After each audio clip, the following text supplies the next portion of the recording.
The full list of enchanted cards for Disney Lorcana's 8th set, Reign of Jafar, have been officially revealed. So let's take a look at all 18 of them together.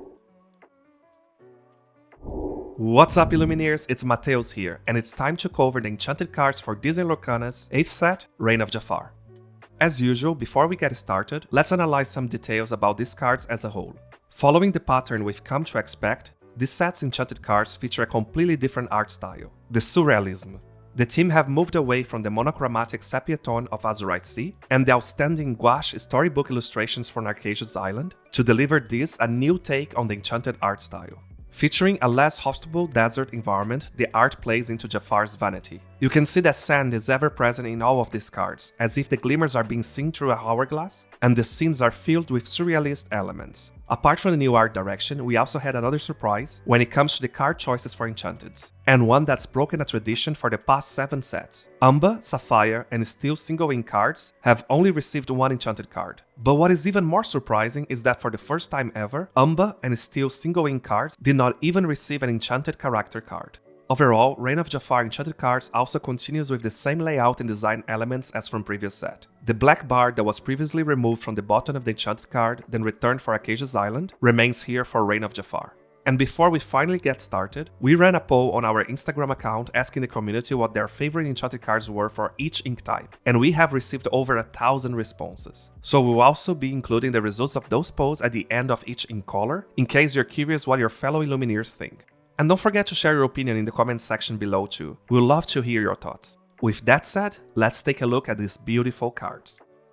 Starting with Umber, as mentioned, for the first time ever, we have only one Umber single ink enchanted card, which isn't a character but instead a very popular song. It Means No Worries is our Umber card. Simba, Nala, Timon, Pumbaa, Zazu, and Rafiki can be seen here, enjoying the last remains of this oasis before everything gets affected by Jafar's sandstorm.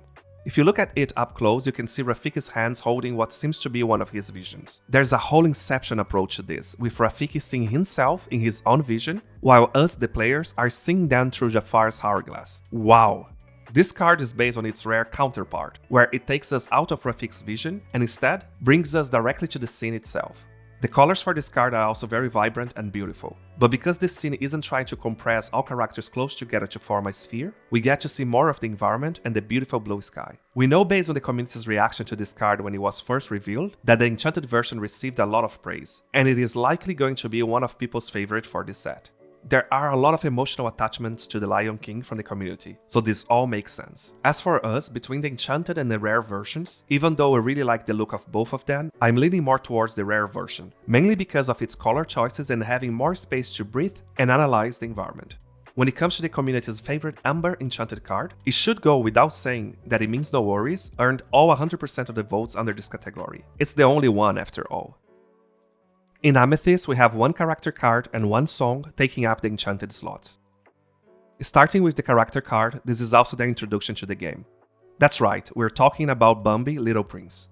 This card was the second enchanted to be revealed for Reign of Jafar during one of Ravensburger's livestream. With so many gorgeous cards joining the roster, we always have a hard time picking our chase from each set. But as soon as I saw this card, I knew right away this would be my absolute favorite, no matter what else was revealed. There's a lot to unpack about this art. With its surrealism intention, you can see a lot of storytelling going on here. This is Bambi's transition to the new Great Prince of the Forest.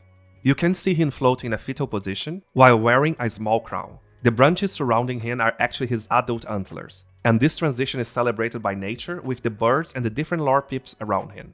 During the livestream, the art team mentioned that at one point, they even considered exaggerating the scale of the birds, but this final result is so beautiful that we are very thankful that they kept it this way. Bambi's legendary version can't be ignored either. We get a huge sense of curiosity and movement from the art of this card. It fits really well with his Little Prince title, and it really highlights the character himself in all of his glory. We love all the colors for this scene. For us, this is the perfect example of a card that really shines through in both versions, where more complexity is added to the enchanted form, as you would expect given its higher rarity. It should go without saying that my favorite of the two is the enchanted one. I have to add this one to my collection once Reign of Jafar is out. The second card under Amethyst is the song Fantastico and Magico. At first, this choice for an Enchanted came as a surprise, as by now we have had plenty of Enchanted cards, especially ones featuring Mirabelle on the art. But after looking at the art itself, we can see why it would have been a disservice to not include this one in the roster. This is possibly my favorite Encanto art so far. Let's compare it straight away with its rare version. The rare version is extremely vibrant and colorful, allowing us to see all of the details of the Madrigal family, where their personalities really shines through. However, when similar shots have already been experimented with in the past, such as look at this family card, we find that going more towards the approach of the Enchanted version makes way more sense to us. We can still see Mirabelle's family here, but they are all seen through the magic of the Miracle Candle. We love the pastel looks of the family, by overexposing the colorful side of Mirabelle on the front. Both of these arts are beautiful. Do you want another piece of trivia? Did you notice that if you zoom really close to the bottom left of the Enchanted version of this card, you can see a little Mirabelle face hidden there? Is this an Easter egg? The art style of this face reminds us the drawings that Jinx makes in the Arcane series. Well, I think I'm getting sidetracked here, sorry. Now from our online poll, between both Enchanted cards in Amethyst, the community cast more votes towards Bambi, but Fantastico and Magico also took a good chunk of the votes. Do you agree with these results? In Emerald, we have one character card and one action. First up is Rapunzel High Climber. We love seeing Rapunzel getting her first Enchanted, when not considering promo cards given as prizes at the Disney Lorcana challenges. It's so nice to see such an up-close shot of Rapunzel, and you can really feel all of the movement and dynamism of this card, with Rapunzel really making usage of her hair to swing around and climb. We really like the presence of all flying lanterns in the background, really helping with the round shape of the hourglass. One thing to note, however, is that we find that the drawing of her face looks like a mix between her version from Rapunzel's Tangled Adventure series and the original Tangled 3D animated movie, compared to her legendary version, where you can see that her facial expression and drawing in general looks closer to the Rapunzel we are more familiar with from Disney Lorcana TCG. The legendary version also gives some focus to the environment itself, and tells more of what is going on at Arcasia's Island now that Jafar is taking over. This version gives a better understanding of what is going on during that scene. Overall, because of all the additional props and movement, our personal vote goes towards the Enchanted version. But again, both looks fantastic. Rongleva is the second Enchanted for Emerald. As huge fans of the Emperor's New Groove, Yzma herself, and this scene in particular, we were so happy when this card was revealed. With the surrealism approach behind it, this card had the chance to shine even more. We can really see the art direction of the Emerald ink type here, with its rolling curves being represented by the contorted environment. The rare counterpart represents the scene from a completely different angle. It is as if we were Yzma here, falling down the hole and screaming at Kronk as we fall. As such, half of this card's art gets darker by comparison, while the Enchanted form celebrates more the sandy color scheme. I personally prefer the contrast and darker colors of the rare version, but I also really enjoy how fun and chaotic is the Enchanted version. I simply can't pick between both. When it came to our poll, the majority of the community picked Rapunzel as their favorite Emerald Enchanted.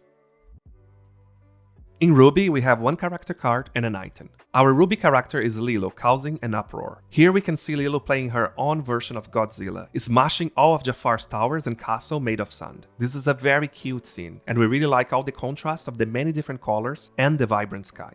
However, if we look at its legendary variation, we can't avoid saying that we think this version succeeded more with this scene. We find this version a little bit more ambiguous, in a good way, and way more powerful. You really get the sense of scale here, to the point that we had to look twice to realize that this was actually the Sand Castle and not the real palace. Lilo seems way more powerful in this pose, and we love the storytelling overall. What do you think about it? Do you prefer the Enchanted version?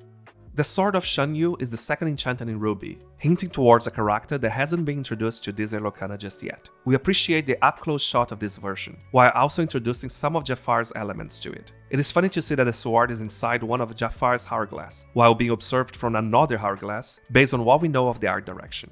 Without much context about Shanyu's sword, it is hard to tell what is the impact of it in the story. But who knows, perhaps he will be finally introduced during the 30th year of Disney Lorcana, and maybe even joining as the next big baddie? The rare variation puts the sword in a more realistic scenario, and as such, we find that even though the art is really well done, it doesn't give the same sense as the Enchanted version did, as it feels like this card could fit to any of the previous sets of the game. Personally, nothing at it screams Reign of Jafar to me. In Ruby, my favorite Enchanted card is Lilo. The community also seemed to agree, with Lilo getting the grand majority of the votes as expected. In Sapphire, we only have a character card. And for all the fans out there, Stitch Experiment 626 is here to join Lilo. With the live-action Lilo and Stitch being released during the month of May, it was definitely the perfect time to get both characters featured on their own Enchanted cards. And you know what? If Ravensburger wants to give us a Stitch Enchanted card every set, I definitely won't be the one to complain about it. Look at this card. We love everything about it. It's really fun to see all of the other variations of Stitch in the same scene. But what really adds the cherry on the top is the stitching breaking the fourth wall and leaking the frame of the card. This is cuteness overload. Stitch's legendary version also does a great job with a very vibrant card. This version, however, puts Stitch in an angrier mood. For us, there's no two ways around it though. The Enchanted version takes our vote any day of the week. As for the community, well, there isn't a second Sapphire Enchanted card, so Stitch got all 100% of the votes here. Finishing up the single ink cards in steel, we also happen to only have one card here. In this case, an action card. Desperate Plan is the Enchanted card for steel. I am personally a huge fan of the art of this card. This scene looks so dynamic and we love all the layers and depth in the art. We find that even though the storytelling is all about Rhea and Namari trying to reach for the Hexwell crown, the two characters themselves, their weapons, and the environment are the stars of this card. This makes us wonder, why did Namari decide to go back to the villainous side? The rare version has such a beautiful color palette and really helps telling the story of the scene even further. I can feel even more emotional connection from this art, but because of the shot overall, we tend to prefer the Enchanted form. As for Amber, Sapphire, and now Steel, being this the only Enchanted card in this category, the community casts 100% of their votes to Desperate Plan. Now it's time to look at the dual ink cards. Except for one card, all dual ink cards are character cards, and for Reign of Jafar, 3 more dual ink Enchanted were added to the roster. We are starting with the Amber Emerald Lady Decisive Dog card. With the previous set, Arcasia's Island, not giving Lady a slot among the Enchanted cards, a lot of players were upset about it, given that Trump had one. So fear not, Lady is here to join her beloved. And what a way to be introduced. This Enchanted card is so beautiful and ethereal. We love Lady's facial expression, her focus in the card, but also the fact that we get a glimpse of Trusty and Jock in the back.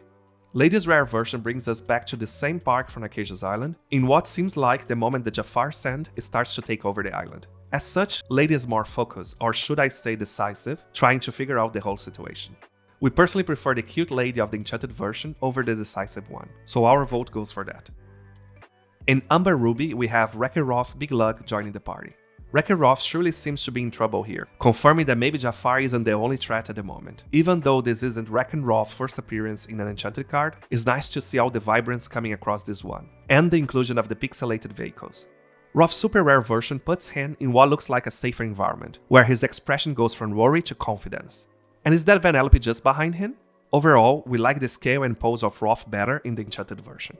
In Amber Sapphire, we have more dogs joining this list, with Perdita the Termed Mother. I honestly have no idea why there are musical notes and floating puppies in this Enchanted art, but also I'm no artist, and I'm all for that. We can see that Perdita managed to rescue her puppies from Jafar's hourglass. We really love her outfit and her connection with her cute puppies.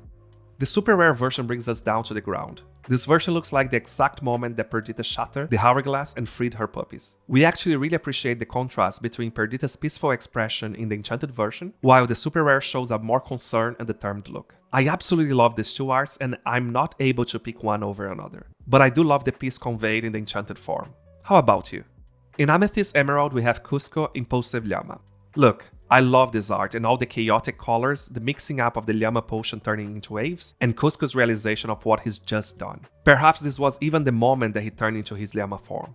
But one thing that I can't overstate is that this Enchanted art version would have made way more sense if it was based on the Cusco Board Royal art instead, as this is when he's opening the potion and we can see the same swirls floating around him. The rare counterpart shows us a completely different scene, an impulsive one, where Cusco pulls the lever and has a more sarcastic expression. It simply doesn't make sense to me that the Enchanted was based on this card instead. Am I missing something here? Art-wise, just because of the splash of colors and his silly expression altogether, we prefer the Enchanted version.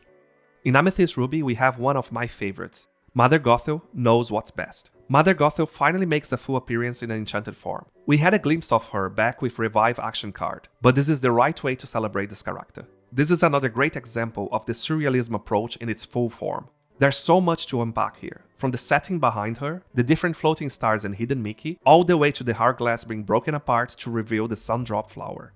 It is super cool to see the transition from the chains into the flower itself. Her rare counterpart brings us back to reality, where we can see more of her chains and almost like what was going on just before she manages to reach the Sundrop flower. We love the continuity between both cards, but the Enchanted version has to get the win for us here. In Amethyst Sapphire, or Blurple, we have the only non-character dual ink Enchanted for this set, the Song card, Into the Unknown. This card is absolutely stunning. It's stunning. If you watch our previous Enchanted Cards video from Acacia's Island, you probably remember that Always Found was my absolute chase back then. And they did it again. Another song from Frozen, and another beautiful one for this matter. This is likely my second chase, just after Bambi. We also believe that this is probably going to be one of the most expensive cards for this set. The super rare version takes us from a different angle, but with many similar elements between both. The mix of purple and blue really works together here, and we love the contrast with the dark background. I love both cards, but I will have to pick the Enchanted version, only because we get to see more of Elsa in that scene. Amazing job either way, beautiful, beautiful. In Emerald Steel, Captain Hook the Pirate King makes his appearance with his Floodborn form. For me, this is another great example of a card that really did their homework. We love all the exaggeration here, the details of the compass, Captain Hook's Jolly Roger right at the front, his crown as the newly appointed Pirate King, and just Hook's expression overall. This is the second time we see Hook taking on an enchanted slot, but I love that they did that for this one.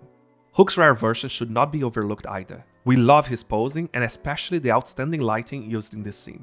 It's nice to see another shot directly from Acacia's Island perspective. Hook is being celebrated as the king that he now is. Look, I don't want to pick between one or another. I feel like there are two completely different things, each with its own glory, and I love them both. In Ruby Steel, he's finally here. Mushu, your worst nightmare. The community was very upset when we didn't see Mushu getting enchanted during his first appearance in Acacia's Island. But this is the exact reason why. He is here now to join the cast. This art is so beautiful. The color palette is out of this world, and we love the hints of Jafar's influence throughout.